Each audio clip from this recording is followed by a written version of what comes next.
Show of hands, who here hasn't heard of Dark Souls? Since I can't actually see you guys, I'm going to assume none of you got your hands up because everyone on the planet has at least heard of a Souls game. No, Steve, you're just raising your hand for attention. You've finished like 3 or 4 Souls games? Anyways, we're not going to be talking about games from the Souls series in today's video, but rather Souls-like games. Ever since the release of titles such as Salt and Sanctuary and Lords of the Fallen, Souls-like games have really grown into a genre of their own. So, how about you and me have a look at the very best Souls-likes on the market right now? Number 10, Lords of the Fallen, 2023. Let's start with one of the more interesting Souls-likes, Lords of the Fallen. Nope, not the title that was released all the way back in 2014. This is the much improved 2023 outing. Let's just say the very first game didn't exactly do the genre any favors, as it was mostly just an uninspired copycat.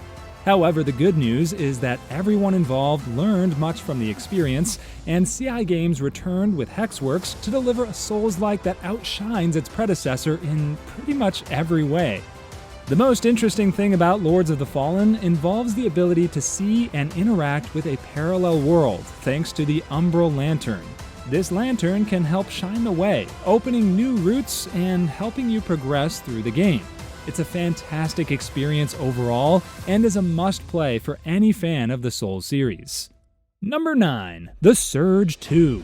The first Surge came out in 2017 and it had quite a bit of untapped potential. It wasn't a subpar experience like the first Lords of the Fallen, but it was clear that something was still missing.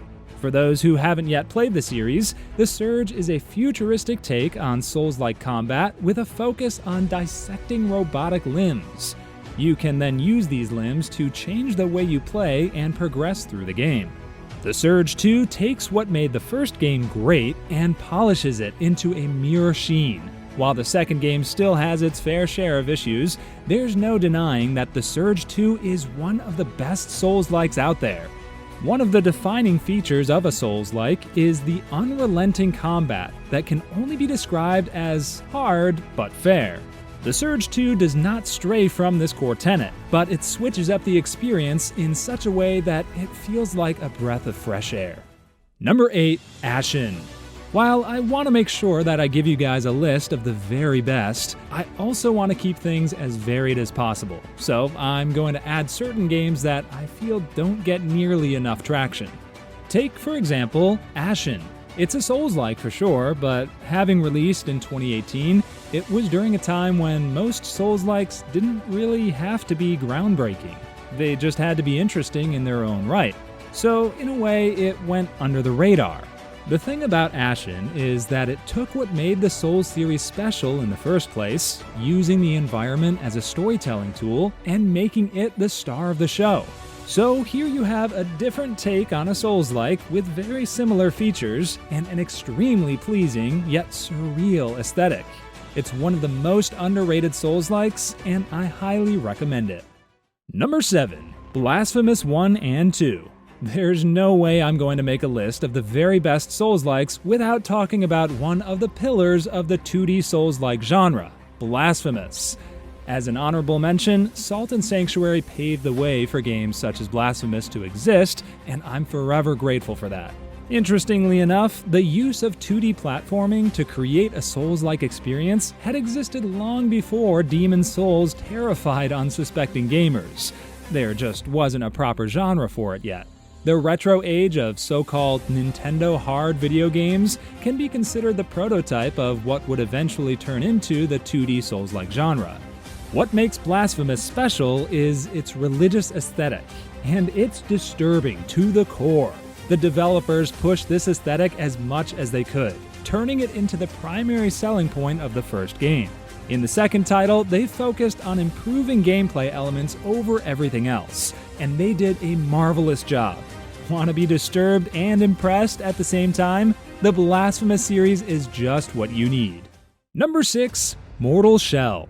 If you're a big fan of the Souls-like genre, then you've likely already heard of this next one. Mortal Shell is a Souls-like through and through, and it has a ridiculously interesting mechanic. The armor you wear is basically the body of another hero.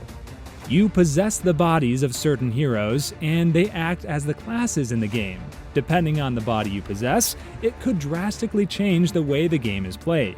If you take too hard a hit, you could very well get knocked out of your mortal shell, which is the moment when you're truly vulnerable. The game's production value isn't quite as mind-blowing as others on this list, but I would also consider Mortal Shell to be an underrated experience. If you're looking for a unique Souls-like you won't find anywhere else, Mortal Shell's got you covered. Number 5. Remnant 2. Continuing the trend of Souls-likes capable of crafting their own identity in a saturated market, Remnant 2 might actually take you by surprise. It shares many similarities with other Souls-likes, such as the bonfire system and the hard but fair combat, but Remnant 2 takes a unique direction in that it plays like a third-person shooter. The thing about Souls-likes is that many developers try to get away with giving a Souls game a fresh coat of paint and nothing else. With Remnant 2, it's genuinely difficult to compare with other Souls-likes because of how it tackles combat. As if that wasn't enough, Remnant 2 utilizes clever puzzles and storytelling beats you wouldn't normally expect from a Souls-like. Without a doubt, the game earns its spot on my list. Number 4. Wolong Fallen Dynasty.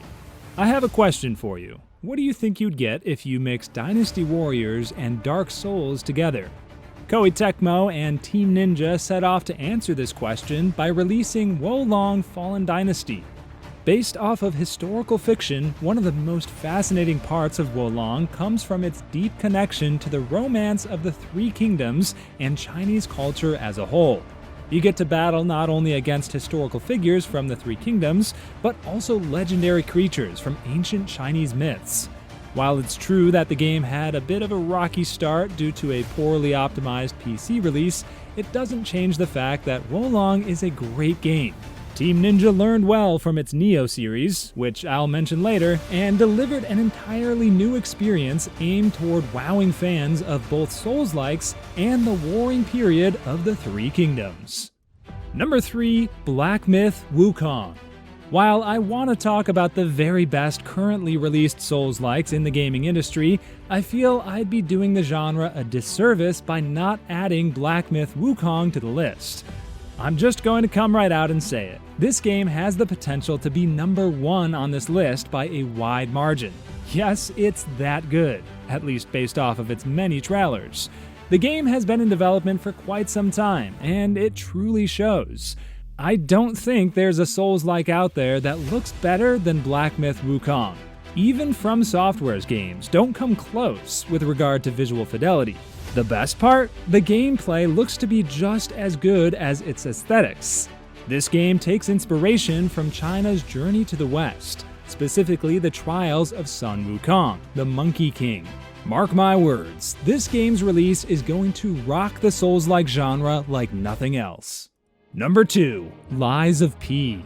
You were probably already expecting this to be a part of the list, as Lies of P is the most recent Souls-like to be released.